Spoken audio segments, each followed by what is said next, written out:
देने के लिए देश की पहली आदिवासी महिला जो पहुंची है देश के सर्वोच्च स्तर तक, सर्वोच्च पद तक, उन्हें बधाई देने के लिए खुद पहुंचे हैं प्रधानमंत्री नरेंद्र मोदी द्रौपदी मुर्मू के निवास स्थान पर।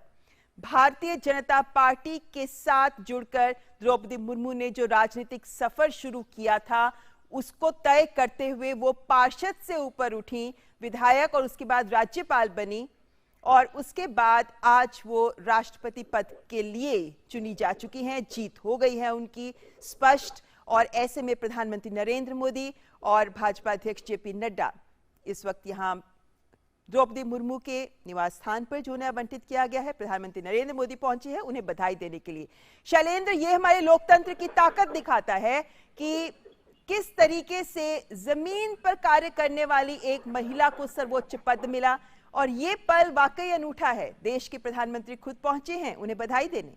निश्चित तौर पर बनता और आज एक इतिहास बनता हुआ हम सब देख रहे हैं। आज एक इतिहास का गौरवशाली क्षण जब भारतीय लोकतंत्र में एक आदिवासी समाज से आने वाली महिला को सर्वोच्च पद हासिल होने जा रहा है। और हम जानते हैं कि आप सीधी तस्वीरें देख रहे हैं जब प्रधानमंत्री नरेंद्र मोदी पहुंचे हैं बधाई देने के लिए, साथ में बीजेपी के राष्ट्रीय अध्यक्ष जेपी नड्डा है। निश्चित तौर पर ये जो गौरवशाली क्षण है, आज जो गौरवशाली दिन है, पूरी दुनिया को भारत ने दिखाया है कि हमारे लोकतंत्र की जड़ें कितनी गहरी है। हमारा जो सबसे विशाल लोकतंत्र, सबसे पुराना लोकतंत्र, दरअसल वो दुनिया को दिखा रहा है कि किस तरह से यहाँ पर सभी समुदाय के, सभी वर्गों के प्रतिनिधित्व का ध्यान रखा जाता है और किस तरह से आदिवासी समाज से आने वाली महिला सर्वोच्च पद तक पहुंचती है। तो निश्चित तौर पर आज का दिन इतिहास में सुनहरे अक्षरों में लिखा जाएगा और हम उस इतिहास बनते हुए दिन देख रहे हैं। देश भर से जो तस्वीरें आ रही हैं वो आह्लादित करने वाली हैं, वो उत्साहित करने वाली हैं। शैलेंद्र, यहाँ पर हम दर्शकों को ये भी बताना चाहेंगे कि जब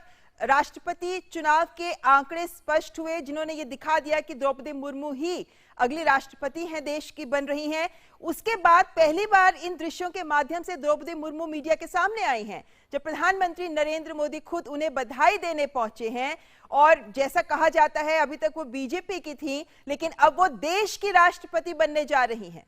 निश्चित तौर पर वो देश की राष्ट्रपति बनने जा रही है और हम जानते हैं कि एक ऐसी राष्ट्रपति बनने जा रही है जो आदिवासी महिला समाज से आती है। और निश्चित तौर पर उस गौरवशाली क्षण को हम सब महसूस कर रहे हैं और पूरे देश में जो तस्वीरें आ रही हैं वो भी दिखा रही है किस तरह से लोगों में उत्साह है। और हम देख रहे हैं कि तस्वीरों के जरिए जो भारतीय संस्कृति है, जो आदिवासी संस्कृति है, उसकी भी झलक दिखती है। और ये दरअसल आज का दिन इसलिए भी महत्वपूर्ण है कि आप देखें कि देश में पहली बार होने जा रहा है। तो निश्चित तौर पर उस लिहाज से भी आज हम देख रहे हैं कि सभी इस बात को समझ रहे हैं कि भारतीय लोकतंत्र में एक नया इतिहास रचा गया है। भारतीय लोकतंत्र ने दुनिया को दिखाया है इन तस्वीरों के माध्यम से, इस फैसले के माध्यम से, इस चुनाव के माध्यम से कि किस तरह से भारतीय लोकतंत्र की जड़ें दिनों दिन निरंतर गहरी होती जा रही है और मजबूत होती जा रही है। तो निश्चित तौर पर वो गौरवशाली क्षण, वो गौरवशाली दिन और इतिहास बनता हुआ हम सब देख रहे हैं।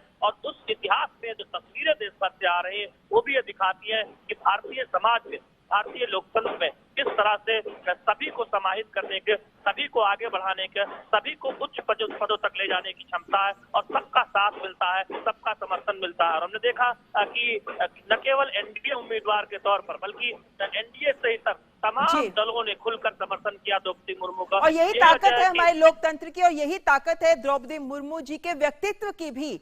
हमारे साथ इस वक्त अशोक टंडन जी जुड़ गए हैं, वरिष्ठ पत्रकार। अशोक जी, देश की अगली राष्ट्रपति हो रही हैं, बन रही हैं द्रौपदी मुर्मू। ऐसे में जिस तरीके से आंकड़े आए हैं और जिस तरीके से सूत्रों के ही लिहाज से, लेकिन जो बातें सामने निकल कर आई हैं कि क्रॉस वोटिंग हुई है, बहुत सारे अन्य दलों के विपक्ष के नेता भी या सांसद भी हैं जिन्होंने द्रौपदी मुर्मू के पक्ष में वोट किया। हम ये कह सकते हैं कि दलगत राजनीति से ऊपर उठकर जिस तरीके का समर्थन द्रौपदी मुर्मू को मिला है वो दिखाता है कि किस तरह की शख्सियत और व्यक्तित्व द्रौपदी मुर्मू का है जिसको आज सब ओर से समर्थन मिल रहा है।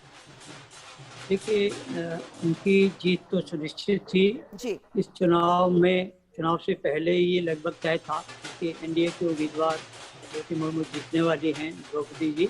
लेकिन ये मुझे बहुत सहज लगा कि यशवंत सिन्हा जी ने उनको बधाई दी है और अपनी हार मान ली।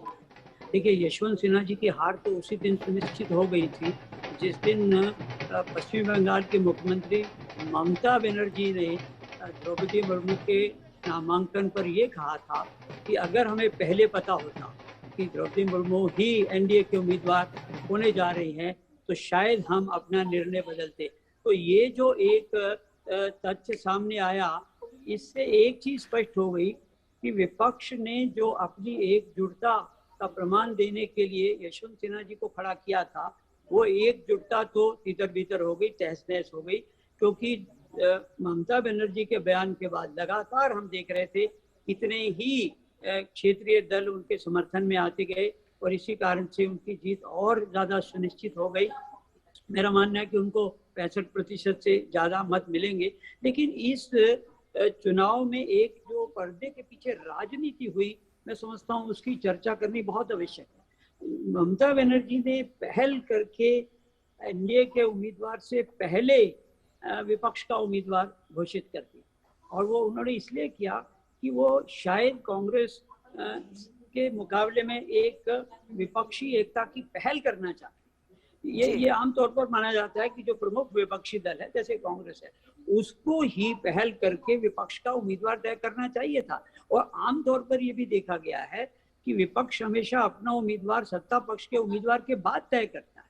तो यहाँ कहीं ना कहीं ममता बनर्जी ने कांग्रेस को मात देने के लिए ये चाल चली थी। और दूसरी एक और चाल जो विपक्ष की एकता के नाम पर चली गई थी, मैं यशवंत सिन्हा जी का सम्मान करता हूँ, बहुत वरिष्ठ नेता हैं, लेकिन उनको विपक्ष का उम्मीदवार खड़ा करने के पीछे भी एक राजनीति थी कि आप भाजपा के पूर्व में रहे हुए नेता को आप अगर खड़ा करेंगे तो ऐसे कुछ ज्ञानवान लोग विपक्ष में इस तरह की रणनीति बना रहे थे कि शायद एनडीए में और मोदी खेमे में कहीं बिखराव दिख जाए और हो सकता है कि कुछ भाजपा के लोग भी यशवंत सिन्हा को मत दें। लेकिन हुआ पूरा उल्टा, भाजपा और एनडीए तो एकजुट रही लेकिन विपक्ष तितर बितर हो गया। तो ये जो पर्दे के पीछे रहा, मैं समझता हूँ कि कांग्रेस पार्टी ने ये जो पहल ममता बनर्जी को करने दी, ये एक बहुत बड़ी भूल थी। क्योंकि अगर कांग्रेस अशोक जी, आपने चूंकि टीएमसी की बात की है तो टीएमसी जाहिर है कि विपक्ष की एकता राष्ट्रपति चुनाव में तो खंडित नजर आई ही हमें, लेकिन उपराष्ट्रपति के चुनाव को लेकर भी ये जो विपक्षी एकता तार होती नजर आ रही है, क्योंकि आज टीएमसी ने ये भी स्पष्ट कर दिया है कि वो उपराष्ट्रपति उम्मीदवार जो विपक्ष का है उनके भी समर्थन नहीं करेंगे। उन्होंने कहा है कि वो एब्सटेन करेंगे वोटिंग से। देखिए, यही चाल की ओर मैं इशारा कर रहा था। राष्ट्रपति चुनाव में विपक्ष की भूमिका में पहल करने का काम ममता बनर्जी करती हैं, कांग्रेस को नहीं करने देती। लेकिन जब उपराष्ट्रपति पद के लिए विपक्ष के उम्मीदवार को कांग्रेस पहल करती है तो बाकी विपक्षी दलों में से कुछ लोगों को तकलीफ हो रही है। तो ये दिखाता है पर्दे के पीछे। अशोक जी, एक मिनट आपको यहाँ पे रोकना चाहेंगे क्योंकि राष्ट्रपति रामनाथ कोविंद ने भी श्रीमती द्रौपदी मुर्मू को बधाई दी है। उन्होंने ट्वीट संदेश के जरिए लिखा है, Heartiest congratulations, best wishes to Shrimati Draupadi Murmu on being elected as the 15th president of India।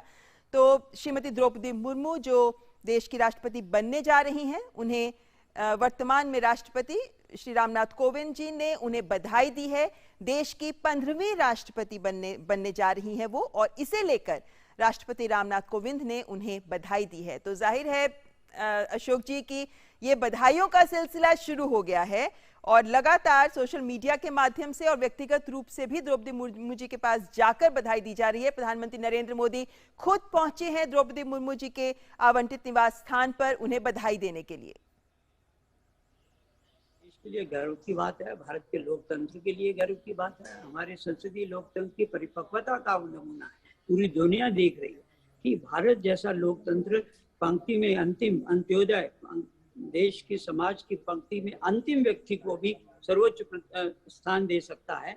और ये हमारी लेकिन इसमें जो मैं पहले बात कर रहा था राजनीति की, वो विपक्ष की जो पर्दे के पीछे खींचातानी चल रही है कि पहल कौन करे, विपक्ष की भूमिका में तृणमूल कांग्रेस रहे या कांग्रेस रहे, ये एक पहलू है जिसकी ओर मैं समझता हूँ पूरे देश का ध्यान विपक्ष की ओर जाएगा कि एकता नहीं हो पा रही। लेकिन आज का दिन राजनीति का नहीं है, आज का दिन देश के लोकतंत्र को एक तरह से मैं समझता हूँ सल्यूट करने का दिन है, जिन्होंने इस प्रकार से एक सर्वोच्च पद, देश के कमांडर इन चीफ 26 जनवरी के परेड में जो सलामी लेने वाली महिला, वो जो है एक आदिवासी महिला बन रही है।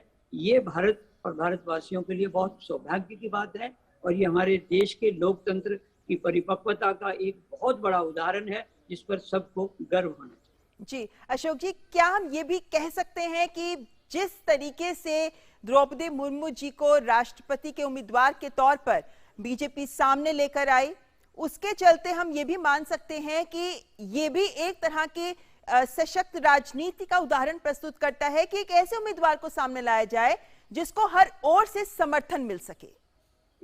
बिल्कुल, देखिए राष्ट्रपति का जो पद है और उसका जो चुनाव है वो किसी तरह की विप से नहीं चलता है।